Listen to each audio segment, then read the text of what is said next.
Habari, kwa majina naitwa Dr. Tekla Mtobesia, daktari bingwa wa magonjwa ya damu hospitali ya rufaa ya kanda ya Bugando. Leo niko mbele yenu, tunaenda kuongelea kuhusu ugonjwa wa hemophilia, jinsi ya kuishi na huu ugonjwa. Kwanza tujue hemophilia ni nini. Hemophilia ni ugonjwa wa damu wa kurithi ambao unatokea kwa wanawake au kwa wanaume pia. Ugonjwa huu unasababishwa na upungufu au ukosefu wa vigandishi vya damu au clotting factors. Kwa hiyo tunazo aina mbili kuu za hemophilia, tuna hemophilia A na hemophilia B.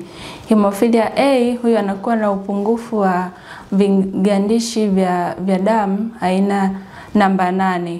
Hemophilia B anakuwa na upungufu wa vigandishi damu namba 9. Ingawa vigandishi damu vinavyosababisha ugonjwa huu ni tofauti, lakini dalili zake zinafanana. Kwanza tunamtambuaje mgonjwa wa hemophilia? Mgonjwa wa hemophilia anaweza kutambulika tu kuanzia akiwa mtoto pale anapozaliwa. Kwa wale ambao wana hemophilia kali, unaweza kukuta mgonjwa damu wakati tu wa kuzalishwa anazaliwa bila hata kutumia vitu vingine, yani bila kusaidiwa, wala hakukuwa na nguvu nyingi iliyotumika, lakini unaweza kukuta mtoto amezaliwa labda amevilia damu kichwani hivi akatoka na scalp hematoma, au wakati anatoka akajikwaruza sehemu akawa amevilia damu kwenye ngozi ama kwenye misuli. Hiyo ni hatua ya mwanzo, lakini pia pale kitovu kinapoenda katika kitovu huwa kawaida hakuna damu inatoka, lakini kwa mtoto ambaye amezaliwa na hemophilia, hasa yule mwenye hemophilia kali, inaweza damu ikaendelea kutoka kwa muda mrefu. Kwanza ikadondoka kitovu leo, lakini ukaendelea kuona vitone vya damu labda vikaendelea hata kwa wiki na zaidi. Dalili nyingine bado pale kwenye utoto anapoanza kutambaa na kutembea, mara nyingi anaanza kupata damu inavilia kwenye joints.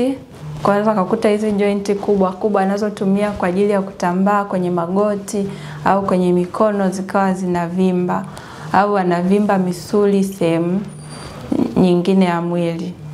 Dalili nyingine labda akianguka au akiumia, unaweza kaona damu inatoka kwa muda mrefu, kwa sababu kawaida nategemea mtu akiumia akijikata, baada ya muda fulani damu ikata, lakini sio hivyo kwa mgonjwa wa hemophilia. Naona tu inatoka na haikati. Saa nyingine inaweza ikaisha mpaka mtu akahitaji kuongezewa damu. Hiyo ni damu ambayo inaweza ikatokea kwenye sehemu ambazo tunaweza tukaziona, lakini hatari zaidi inatokea pale kwenye sehemu mtoto au mgonjwa wa hemophilia anapopata kutoka damu kwenye sehemu ambazo hatuwezi kuziona kwa urahisi. Mfano, akatoka damu kwenye ubongo. Kwa hiyo ni damu ambayo itakuwa imetokea tu, lakini hatutaweza kujua kwa urahisi. Ambayo tunaweza kujua sasa ni kwamba, yani kama mtoto unashangaa tu alikuwa labda ameanza kulia sana, au anabadilika kabisa, anapoteza fahamu, au kama ni mtu mzima anaweza kukwambia nasikia kichwa kinaniuma sana na vitu kama hivyo. Kwa hiyo hizo ni dalili za hatari, sehemu ambayo hatuwezi tukaiona damu kwa urahisi. Lakini pia anaweza kutoka damu kwenye mfumo wa chakula.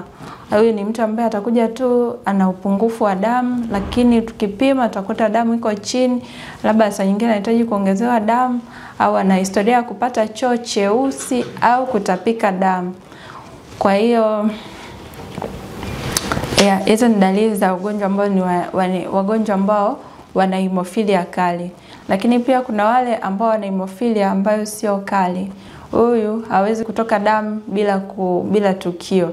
Yani yeye anasubiri tukio litokee ndo aweze kutoka damu. Kwa mfano, anaweza akawa amefanyiwa upasuaji sasa. Kwa kawaida baada ya upasuaji tunategemea damu ifunge, ikate, isitoke tena. Lakini unaona akaendelea kutoka damu muda mrefu. Kwa hiyo tunatambua kwa kuhakikisha kwamba mgonjwa wa hemophilia inabidi afanyiwe vipimo. Tunaanza na vipimo vya awali ambavyo vitapima tu kwenye damu, ambavyo vitaonesha kwamba damu yake ni haigandi kwa wakati. Yaani saa nyingine inashindwa kabisa kuganda kwenye mashine. Lakini kuna vipimo vingine ambavyo vinahitajika sasa kwa ajili ya kugundua ile clotting factor ambayo haipo. Kwa hiyo tunapima factor 8 na factor 9 zinapimwa zenyewe kama zenyewe, yani kwa kipimo kingine tofauti ili tuweze kugundua. Tukishagundua huyu mtu ana aina gani ya hemophilia, then tunaweza tukamfanyia matibabu kwa jinsi inavyotakiwa. Sisi hapa Bugando tunao kliniki ya hemophilia na tunao kliniki siku ya Jumatatu na Alhamisi. Tunaona wagonjwa yote ya damu na ikiwemo na hemophilia. Kwa kama kuna mgonjwa yote ambaye atakuwa na dalili kati ya hizo ambazo nimezitaja, tunamkaribisha.